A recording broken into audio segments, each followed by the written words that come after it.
일반적으로 세상은 확실한 상태에서 완전한 사람을 붙들고 일하려고 합니다. 그래서 가능한 한 완벽한 사람을 찾습니다. 완전히 갖추어진 환경을 원합니다. 그러나 하나님은 언제나 불확실한 상태에서 불완전한 사람을 붙들고 일하십니다. 그러므로 내가 부족하고 현실이 불완전하다는 것으로 걱정하거나 염려할 필요가 없습니다. 완벽한 조건이 갖추어지기를 기대하면 아무것도 할 수가 없습니다. 완벽주의의 노예가 되기보다는 하나님에 붙들려 순종하는 삶을 살아가십시오. 성령의 감화와 감동으로 하나님의 절대적인 권능에 붙잡힐 때에 역사는 일어나는 것입니다. 제비는 사람이 뽑아도 그 결정은 하나님이 하신다. 그렇습니다. 우리는 결코 이 사실을 잊지 말아야 됩니다. 이것은 하나님께서 우주를 창조하실 때에 세우신 원칙입니다. 이 원칙은 결코 변하지 않습니다. 그래서 우리는 더 겸손하셔야만 합니다. 겸손하십시오. 사도 바울도 선줄로 생각하는 자는 넘어질까 조심하라 라고 했습니다. 교만하지 말라는 말입니다. 이 말은 반대로 말하면 지금 넘어졌다라고 해서 아주 넘어진 것으로 절망하지 말라는 말씀이기도 한 것입니다. 결정은 하나님이 하십니다. 주시는 이도 여호와시요 거두시는 이도 여호와이십니다. 그런데 하나님의 결정은 놀랍게도 언제나 사명과 함께 온다는 것입니다. 하나님께 결정되기 위해서 지금 중요한 것은 하나님이 나에게 주신 그 사명을 붙잡는 것입니다. 그러므로 하나님이 주신 그 사명에 자신의 생명을 부여하십시오. 자신의 존재적 의미를 하나님의 사명에 두십시오. 지금 우리에게 필요한 것은 완전한 상황이나 조건이 아닙니다. 비록 환경이 불완전해도 나에게는 약점투성이어도 하나님의 사명을 붙잡는 것입니다. 잊지 마십시오. 하나님은 언제나 불완전한 환경, 불완전한 사람들 속에서 역사하십니다. 그러나 사명이 없는 자를 서시지는 않습니다. 우리는 지난 주일에 에훗과 삼갈이라는 두 사사에 대해서 살펴보았습니다. 에훗은 왼손잡이였습니다. 더 정확하게 말하면 오른손을 못 쓰는 장애인이었습니다. 그런데 하나님은 그를 사용하셨습니다. 그리고 삼갈은 지극히 평범한 농부였습니다. 그런데 놀랍게도 하나님은 그를 사용해서 이스라엘을 구원하셨습니다. 그렇습니다. 인간의 약점이나 평범함은 하나님께 쓰임받지 못할 방해 요인이 될 수가 없습니다. 우리가 우리의 약점 때문에 하나님을 의지할 수가 있다고 한다면 그 약점은 오히려 강점이 될 수가 있는 것입니다. 우리의 평범성 때문에 삶을 포기하거나 꿈을 버리는 것이 아니라 전능하신 하나님을 참으로 신뢰하고 의지할 수가 있다고 한다면 우리들의 평범한 삶이 하나님을 통해 전혀 다른 모습으로 나타날 수가 있는 것입니다. 에훗과 삼갈의 예를 보고서도 하나님께 쓰임받기를 겁내거나 주저하는 사람들이 있을 것입니다. 그래도 나는 아니다. 나같이 부족하고 쓸모없는 사람은 하나님이 사용하실 수 없다라고 주장하는 사람이 있을 것입니다. 그러나 이런 생각은 불신앙입니다. 이런 생각은 자신을 하나님의 자리에 올려놓는 교만한 행동인 것입니다. 내가 못하니까 하나님도 못하신다. 이것보다 더 무서운 불신앙과 교만은 없습니다. 사랑하는 여러분, 기억하십시오. 나는 못해도 하나님은 하십니다. 내가 못하기 때문에 하나님도 못하실 것이라고 스스로 결정하지 마십시오. 제비는 내가 뽑아도 결정은 하나님이 하십니다. 그럼에도 불구하고 자신의 약점만 바라보면서 주저하는 사람을 위해서 하나님은 또 다른 한 사람의 사사를 내세우십니다. 이 사람은 앞에 두 사람보다 훨씬 더 약점이 많은 사람입니다.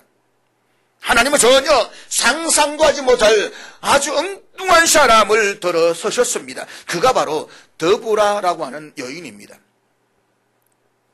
발달된 오늘 현대사회에서도 여성들은 남성들에 비해서 불리한 점이 많이 가지고 있습니다.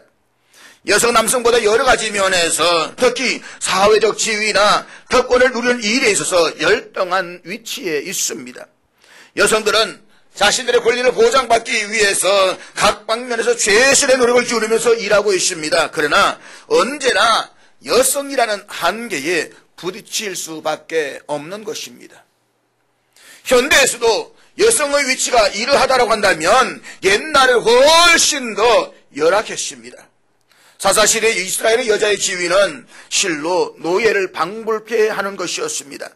예수님 당시만 해도 유대인들은 아침에 일어나면 세 가지의 감사 기도를 드렸다고 합니다. 첫째는 이방인으로 태어나지 않는 것을 감사하고, 둘째는 종으로 태어나지 않는 것으로 인해서 감사하고, 셋째는 여자로 태어나지 않는 것을 감사했다라고 했습니다.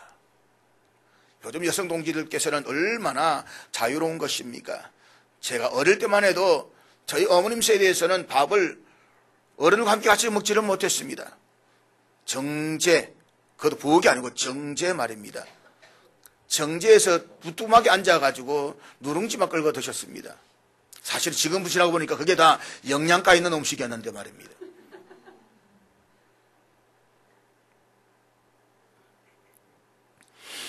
그만큼 여자들은 역사적으로 심각한 성차별을 받아왔다는 것입니다. 이러한 사회 문화적인 배경에서 한 여인이 나라를 위해서 무엇을 하겠다라고 일어선다라고 하는 것은 사사시대에서는 상상도 할 수 없는 이야기입니다. 오늘 본문 1절은 에훗이 죽은 이후의 상황으로부터 시작되고 있습니다. 에훗이 죽으니 이스라엘 자손이 또 여호와의 목전에 악을 행하매, 여기 또라는 말에 주목하시기를 바랍니다. 평안하면 하나님을 잊어버립니다. 살만하면 죄를 짓기 시작합니다. 참을 먹고 살기 힘들 때에는 부르짖어 기도합니다. 그러나 이제 좀 살만하면 하나님 오히려 거추장스럽다는 것입니다. 이제 하나님 좀 몰라주셨으면 좋겠다는 것입니다. 뒷방 널구리처럼 좀 가만히 빠져주셨으면 좋겠다는 것입니다. 그리고는 하나님의 말씀에 귀를 막아버립니다. 아예 드러내놓고 하나님의 눈에 거슬린 죄를 짓습니다. 이것이 어디 이스라엘 백성들 뿐이겠습니까? 우리는 그렇지 않다라고 말할 수가 있을까요? 이스라엘 백성들은 다시 하나님께 범죄를 시작했습니다. 그 하나님의 범죄는 이 백성들을 다시 돌아가게 하기 위해서 가나안 왕 야빈의 지배 아래에 두셨습니다. 20년 동안이나 극심한 억압을 받으면서 노예 생활을 해야만 했습니다. 그래서 이스라엘 백성들이 그 고통을 견디지 못해서 하나님께 살려달라고 울부짖었다고 했습니다. 죄 짓고 극심한 고통 가운데 심판하시고, 그리고 회개하고 마음을 돌이켜 용서하시고, 이것은 사사기에서 처음부터 끝까지 계속 되풀이되는 사이클입니다. 죄 짓고 심판하시고 회개하고 용서하고, 또 죄 짓고 또 심판하시고 또 회개하고 또 용서하시고. 사람도 종종 그래서 성경을 읽으면서 하나님에 대해서 두 가지 면을 생각하게 됩니다. 하나님은 참으로 속도 없는 분이시다. 아니면 하나님은 참으로 사랑이 충만하신 분이시다. 그런데 저는 하나님에 대해서 이렇게 이야기하고 싶습니다. 하나님은 우리를 너무너무 사랑하셔서 속이 없는 분처럼 행동하신다. 그렇기 때문에 하나님이십니다. 우리 인간들의 생각과 우리 인간들의 방식을 한다면 얼마나 짜증나겠습니까? 저놈 저기들 말이지, 돌아서가지고 용서해줘야 되면 또 죄를 짓고, 살만하니까 또 죄를 짓고, 나 두 번 다시 그를 또 보지 않는다고 아예 얼굴을 싹 돌려버릴 것입니다. 그런데 하나님은 속도 없는 분처럼 용서하시고 또 용서하시고 또 용서하십니다. 왜입니까? 사랑하시기 때문에. 너무 사랑하시기 때문에. 그런데 가나안 왕 야빈의 수하에는 시스라라고 하는 아주 소문난 명장이 있었습니다. 그는 군대 장관이었는데 그의 군대는 철병거 900성을 소유하고 있었다고 했습니다. 쉽게 말하면 6.25 때 우리나라는 소총도 제대로 가지지 못했습니다. 반면에 북한은 탱크를 밀고 내려왔던 모습을 연상하면 될 것 같습니다. 소총도 없는데 탱크를 밀고 내려왔다. 그것이 바로 이 더불라시대 상황이라고 이야기할 수 있는 것입니다. 이런 가나안 왕에 대항해서 전혀 생각하지도 못했던 한 인물이 나서서 전쟁을 시작합니다. 바로 드보라라고 하는 여인입니다. 이것은 상상도 할 수 없는 이야기였습니다. 그렇지만 이 여인은 불가능에 도전하기로 결심했습니다. 더불어는 사람의 눈으로 볼 때는 엄두도 낼 수 없고 어리석어 보이기까지 하는 그 일을 하겠다고 나섰습니다. 그렇다면 무엇이 더불어를 이토록 용감하게 나서도록 만들었을까요? 우리 그 이유를 다음의 세 가지에서 찾아볼 수가 있습니다. 첫째로 그녀는 하나님의 음성을 들었습니다. 하나님의 음성을 들었습니다. 오늘 본문 4절 말씀 우리 한번 같이 보도록 하겠습니다. 4절 말씀 우리 다 같이 읽겠습니다. 시작. 그때에 라피도스의 아내 여선지자 더보라가 이스라엘의 사사가 되었는데, 오늘 성경이 더보라를 소개하면서 강조하고 있는 내용이 있습니다. 그것은 그녀가 사사, 선지자였다라고 하는 것입니다. 선지자는 무엇보다도 하나님의 음성을 듣는 사람입니다. 그리고 그 음성을 백성들에게 전하는 사람입니다. 더불어는 하나님의 음성을 듣고 바락에게 그 말씀을 전합니다. 그것이 6절의 말씀입니다. 우리 본문 6절 말씀 우리 다 같이 읽도록 하겠습니다. 6절 같이 읽습니다. 시작. 더불어는 하나님의 음성을 듣고 고난에 처한 백성들에게 그분의 말씀을 전달하는 선지자의 역할을 감당했습니다. 어려운 고난의 시대를 살아가는 평범한 여인에게 하나님의 음성이 들려왔습니다. 더불어는 가정주부의 자리에서 위기와 절망에 처한 한 시대를 구원하기 위해서 사사의 자리로 불려나왔습니다. 여러분, 여러분의 삶의 가치 자리가 역경이라고 느껴지십니까? 혹은 위기라고 느껴지십니까? 그렇다면 하나님의 음성을 들어보십시오. 당신에게 말씀하시는 주님의 음성에 귀를 기울여 보십시오. 때로 우리는 우리의 삶이 난관에 부딪힐 때에 주변 사람의 말에 귀가 솔깃해집니다. 그러나 사람의 말은 더 큰 낙심과 더 큰 절망의 심연으로 끌고 들어갑니다. 여러 사람의 말은 우리를 혼란에 빠지게 하고 갈피를 잡지 못하게 만듭니다. 이럴 때 주님께서는 무엇이라고 말씀하실까요? 사랑하는 여러분, 애굽왕 바로의 손에서 벗어나 기뻐하던 이스라엘 백성들이 홍해에 가로막혔을 때에 그들을 이끌고 가던 모세의 심정이 어떠했을는지 한번 느껴보십시오. 사람들은 애굽으로 돌아가자고 아우성입니다. 애굽에 매장지가 없어서 이 광야에서 죽어야 하느냐고 모세를 원망합니다. 앞에는 홍해가 길을 막고 있는데 뒤에서는 바로의 특별한 군대가 추격해 오고 있습니다. 오도 가도 못하는 사면초가입니다. 그러나 모세는 백성들의 절규와 아비규환 속에서도 하나님의 음성을 듣습니다. 그 하나님의 말씀을 전달하는 모세의 모습을 상상하면서 오늘 이 말씀 보면 힘차게 외쳐보시기를 바라겠습니다. 출애굽기 14장의 말씀 우리 한번 같이 읽도록 하겠습니다. 같이 읽습니다. 시작. 너희는 두려워하지 말고 가만히 있어서 여호와께서 오늘 너희를 위하여 행하시는 구원을 보라. 여호와께서 너희를 위하여 싸우시리니 너희는 가만히 있을지니라. 너희는 가만히 있을지니라. 그렇습니다. 그리스도인으로서 하나님의 음성을 듣는 것은 그 무엇보다도 중요합니다. 하나님의 음성을 듣는 경험은 인생의 목표를 좌우하는 대단히 중요한 사건인 것입니다. 우리가 참으로 하나님의 음성을 들을 수 있다고 한다면 어떤 어려움도 견뎌낼 수가 있을 것입니다.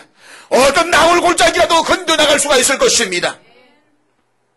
사랑하는 여러분, 당신의 삶이 아무리 힘들고 어려운 상황이라고 할지라도 좌절하지 마십시오. 주변 사람들의 훈수보다 하나님의 음성에 더 귀를 기울이십시오.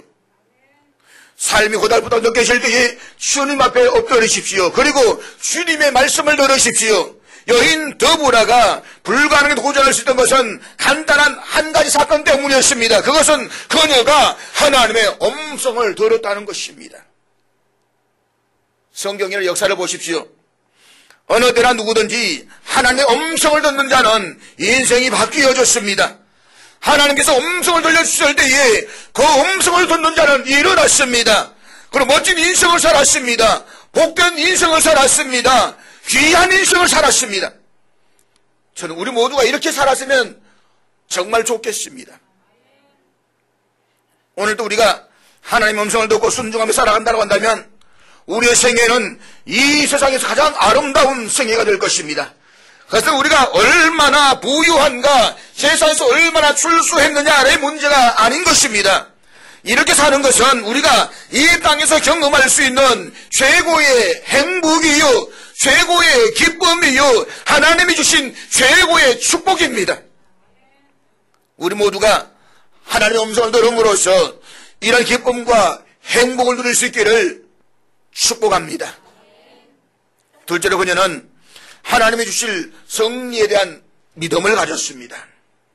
오늘 본문 7절 말씀 보시기를 바랍니다. 더보라가 바락에게 하는 하나님에 대한 말씀입니다. 우리 7절 말씀 같이 읽도록 하겠습니다. 같이 읽습니다. 시작. 하나님께서 더보라를 통해서 바락에게 말씀하셨습니다. 원수를 내 손에 넘겨주리라. 이 말씀은 곧 승리는 당신의 것이라는 뜻입니다. 믿음이 없으면 이 말씀을 전할 수가 없습니다. 하나님의 말씀에 조금이라도 의심이 생기면 나서지를 못합니다. 그런데 더불어는 자신이 들은 하나님의 말씀을 확실하게 믿었습니다. 그리고 바락에게 말합니다. 주께서 원수를 당신의 손에 넘겨주실 것입니다. 그녀는 승리를 확신했습니다. 하나님께 승리하게 주실 것을 믿었습니다. 사실 인간적인 판단과 이성으로 생각한다고 한다면 바락이 시스라를 이길 수 있는 확률은 제로에 가깝습니다. 가지고 있는 병력이나 무력이 있어가지고도 바락이 시스라와는 비교할 수도 없는 것입니다. 이스라엘과 시스라 군대의 싸움은 어쩌면 다윗과 골리앗의 싸움과 같은 것입니다. 불가능한 싸움이었습니다. 그렇지만 바락이나 다윗에게는 전혀 없는 한 가지가 있었습니다. 그것은 하나님이 함께 하신다는 믿음이었습니다. 너는 칼과 단창으로 내게 나아오거니와 나는 만군의 여호와의 이름으로 내게 나아가노라. 그렇습니다. 바락이나 다윗이 불가능한 싸움에서 승리할 수 있던 이유는 바로 하나님을 믿는 확실한 믿음이 있었기 때문인 것입니다. 미국 크라이슬러 자동차 회사의 회장이었던 아이야코카는 그의 자서전에서 이런 말을 했습니다. 삶의 승패는 환경으로 만들어지는 것이 아니라 확신으로 만들어진다. 인생의 성공과 실패는 우리를 둘러싸고 있는 환경이 좋으냐 나쁘냐로 결정되는 것이 아니라 내가 삶에 대해서 어떤 확신을 가지고 있느냐에 따라서 결정된다. 삶에 대한 시각이 부정적이면 부정적인 삶을 살아갈 수밖에 없습니다. 나는 안 된다 그러면 안 되는 것입니다. 나는 못 산다 그러면 못 사는 것입니다. 그러나 삶을 창조적이고 적극적인 눈으로 바라보면 그의 삶은 창조적이고 적극적인 삶이 될 것입니다. 그래서 미국의 윌리엄 제임스라는 철학자는 이런 유명한 말을 남겼습니다. 행복한 사람이 되고 싶습니까? 그러면 행복한 사람처럼 사고하십시오. 행복한 사람처럼 행동하십시오. 이 말을 이렇게 바꾸어도 될 것 같습니다. 불행한 사람이 되고 싶습니까? 그러면 불행한 사람처럼 사고하십시오. 불행한 사람처럼 행동하십시오. 요한복음 11장에 보면 오늘 마르다와 마리아의 가정에 최대의 절망이 닥쳐왔습니다. 오빠 나사로가 죽은 것입니다. 이 절망 자리에 나타나신 예수님께서 나사로를 일으키시기 직전에 이렇게 말씀하셨습니다. 우리 앞에 있는 말씀 요한복음 11장 40절 같이 읽습니다. 시작. 내가 믿으면 하나님의 영광을 보리라. 다시 한번 크게 외쳐보겠습니다. 내가 믿으면 하나님의 영광을 보리라. 이 말씀에 중요한 단어 두 가지가 있습니다. 믿으면 보리라. 그렇습니다. 먼저 믿으십시오. 그러면 보게 될 것입니다. 믿으십시오. 확인하게 될 것입니다. 근데 우리는 언제나 이 순서를 뒤바꾸려고 한다는 것입니다. 보여주십시오. 그러면 믿겠습니다. 주변 환경이 좋아지면 그때 제가 믿겠습니다. 좋은 결과가 나타나면 그때 감사하겠습니다. 그러나 여러분, 성경에서 예수님께서는 그렇게 가르치고 있지 않습니다. 아직 나사로가 일어나지 않았어도 먼저 믿을 수 있느냐? 믿음의 눈으로 살아난 나사로를 볼 수가 있느냐? 믿음의 눈으로 좋아진 환경을 볼 수가 있느냐? 믿음으로 너희의 장래를 볼 수가 있느냐? 너희가 믿으면 하나님의 영광을 보리라. 패배를 확신한 사람은 패배할 수밖에 없습니다. 절망을 예감하는 사람은 절망할 수밖에 없습니다. 당신은 당신의 미래, 당신 가정의 미래에 대해서 절망하십니까? 아니면 승리를 확신하십니까? 이 질문에 대한 대답에 우리 인생의 성패가 달려져 있습니다. 우리를 둘러싸고 있는 캄캄한 어둠과 안개 속에 헤매는 것 같은 방황에도 불구하고 주께서 우리에게 주실 성리를 믿으십시오. 우리를 구원하여 영원한 생명을 주신 주님이 우리를 저버리지 않을 것을 확실하게 믿으십시오. 이 확실한 믿음을 가졌던 사도 바울의 고백을 들어보십시오. 로마서 8장 32절 말씀입니다. 우리 같이 읽도록 하겠습니다. 다 같이 읽습니다. 시작. 여러분, 우리가 참으로 하나님을 신뢰한다면 우리는 이 세상에서 승리하는 삶을 살아갈 수가 있습니다. 여인 도보라가 불가능에 도전할 수 있던 것은 하나님의 음성을 듣고 하나님이 주실 승리를 확실히 믿었기 때문인 것입니다. 그러므로 오늘 저와 여러분들도 이런 믿음 있는 삶으로 승리를 누리며 살아갈 수 있는 삶이 될 수 있기를 축복합니다. 셋째로 그녀는 자신이 해야 할 일을 찾았습니다. 이것이 중요한 것입니다. 사람들은 불가능한 일에 맞닥뜨리면 일단 포기부터 하는 경우가 종종 있습니다. 포기하는 것이 가장 쉬운 것이라고 생각하기 때문인 것입니다. 그러나 더불어는 포기하지 않았습니다. 그 시대가 어둡고 위기와 절망에 처해 있었지만 더불어는 용기를 잃지 않았습니다. 하나님의 음성을 듣고서 나 같은 가정주부가 무엇을 할 수가 있겠는가 라고 말하지도 않았습니다. 내가 할 수 있는 일이 없을까? 이 나라를 위해서 무엇을 할 수 있을까를 고민했습니다. 그리고 구체적으로 자신이 해야 할 일을 찾기 시작했습니다. 그가 첫 번째 한 일은 무엇입니까? 바로 사람을 찾는 일이었습니다. 자신은 아무것도 할 수가 없지만 바락이 장군님을 발견했습니다. 더불어는 바락을 찾아가서 하나님께 함께 일할 것을 권유했습니다. 함께 일해 싸우자고 말했습니다. 하나님 것을 말씀을 전하면서 함께 할 수 있는 일을 함께 찾아보자라고 권했습니다. 기억하십시오. 여기서부터 기적이 시작이 되는 것입니다. 하나님의 역사하심으로써 상황이 변하는 놀라운 기적이 여기에서부터 일어나는 것입니다. 사랑하는 여러분, 오병이어의 환경을 다시 한번 되새겨 볼 수 있기를 바라겠습니다. 예수님께서 떡 5개와 물고기 2마리로 기적을 일으키던 장면을 한번 머리에 그려보십시오. 해는 져서 어두운데 광야에 있는 군중들은 배가 고프다고 아우성치기 시작을 합니다. 제자들은 묵을 것을 위해서 무리들을 돌려보내자라고 말합니다. 예수님께서 물을 다 먹이려면 어떻게 하는 것이 좋을 것인지를 빌립에게 먼저 물으셨습니다. 그랬더니 빌립은 당시 1년치의 월급을 꼬박 모아야만 할 200데나리온이 필요하다고 이야기를 했습니다. 정확한 계산인 것입니다. 정확한 판단인 것입니다. 이때 안드레는 어린아이가 사온 도시락을 발견했습니다. 그렇지만 보리떡 5개와 물고기 2마리 어린아이 한 개 먹을 수 있는 저 도시락이 무슨 역할을 할 수 있겠는가? 저 도시락이 무슨 도움이 될 수 있을까 생각했습니다. 이 적은 것을 가지고 이 많은 무리를 어떻게 배불리 먹일 수가 있겠습니까? 그래서 안드레는 포기했습니다. 안 된다. 내가 혼자서 먹어도 저것은 배가 부르지 않는데요. 예수님이 제자들이 모든 것을 포기했을 때에 어린아이는 자기가 할 일을 했습니다. 자신이 가져온 작은 도시락을 주님께 바쳤습니다. 그랬더니 주님께서 그 도시락을 가지고 여자와 어린아이 외에 5,000명이 먹고 12강주리가 남는 기적을 베푸셨습니다. 사랑하는 여러분, 우리를 둘러싸고 있는 난감하고 혼란스러운 상황 가운데서 우리가 해야 할 일은 먼저 하나님의 음성을 듣는 것입니다. 그렇습니다.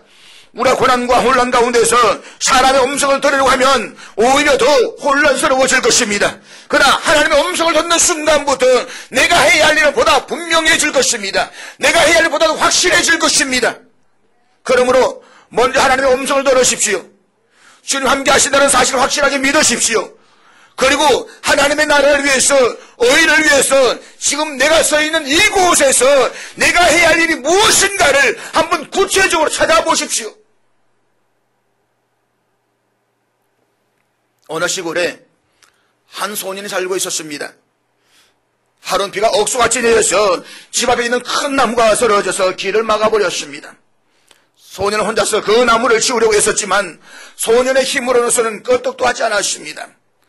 소년이 쩔쩔매고 있는데 아버지가 나와서 말합니다. 네야, 네가 할 수 있는 일을 정말 다 한 것이냐? 예, 아빠. 제가 할 수 있는 일은 다 해보았는데도 이 나무는 전혀 움직이지를 않네요. 그때 아버지가 소년에게 이렇게 말했습니다. 아니다. 네가 아직도 하지 않는 일이 한 가지가 있어. 무엇인지 알겠니? 이 아빠에게 도와달라는 말을 하지 않았지 않니? 사랑하는 여러분, 당신은 정말 해야 할 일을 다 하셨습니까? 더불어는 자기 직접 하지 못하는 일이 주어지자 그 일을 할 만한 적당한 사람을 찾아 나셨습니다. 그리고 바락이 함께 일하자라고 했습니다. 오늘 본문 8절 말씀에서 바락의 응답을 한번 들어보시기 바랍니다. 그는 모든 남성들의 자존심을 건드리는 아주 창피한 말, 쪽팔리는 말을 했습니다. 오늘 8절 말씀을 같이 보도록 하겠습니다. 같이 읽겠습니다. 시작. 바락은 사내 대장부보다 못하게 여자인 더브라에게 전쟁터에 같이 가자고 촐라댔습니다.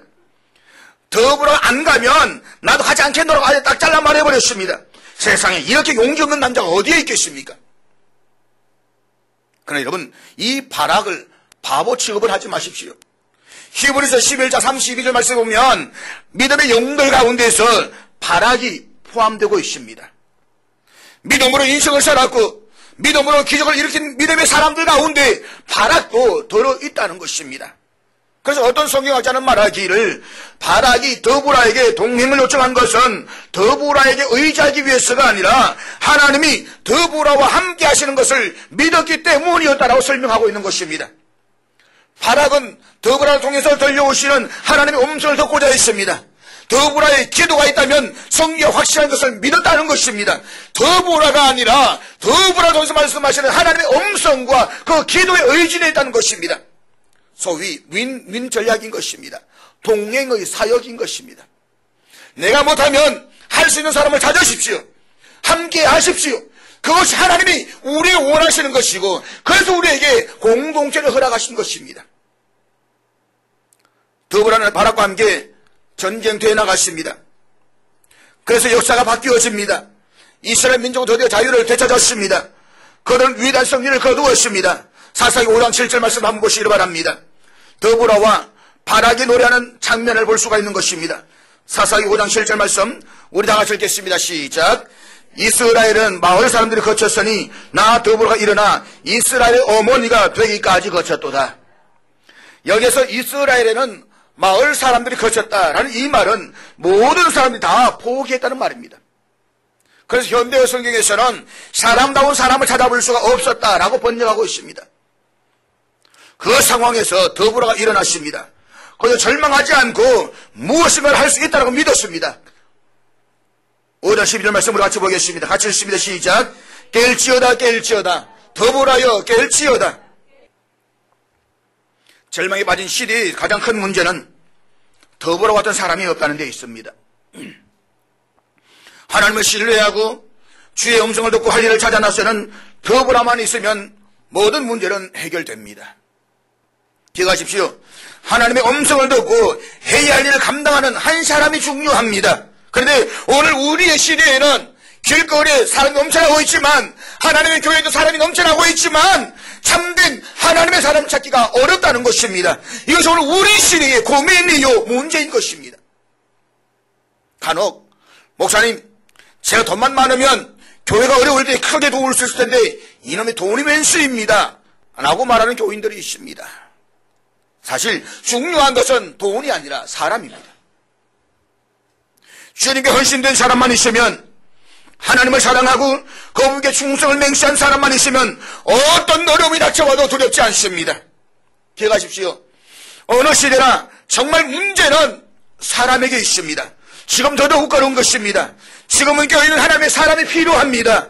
지금은 하나님의 사명에 붙잡혀 있는 사람이 절대적으로 필요합니다. 아무리 힘들고 어려워도 묵묵하게 주의 일을 감당하려고 하는 그 한 사람이 필요한 것입니다. 사사기 5장 31절 말씀 한번 보시기 바랍니다. 5장 31절 말씀 우리 다 같이 읽겠습니다. 더브라의 기도의 내용입니다. 같은 한글말인데 참 읽기가 어렵다 그죠? 우리 같이 한번 다시 읽어볼까요? 시작. 여호와여 주의 원수들은 다 이와 같이 망하게 하시고 주를 사랑하는 자는 해가 힘있게 도둠같게 하시옵소서 하니라. 그 땅이 40년 동안 평온하였더라.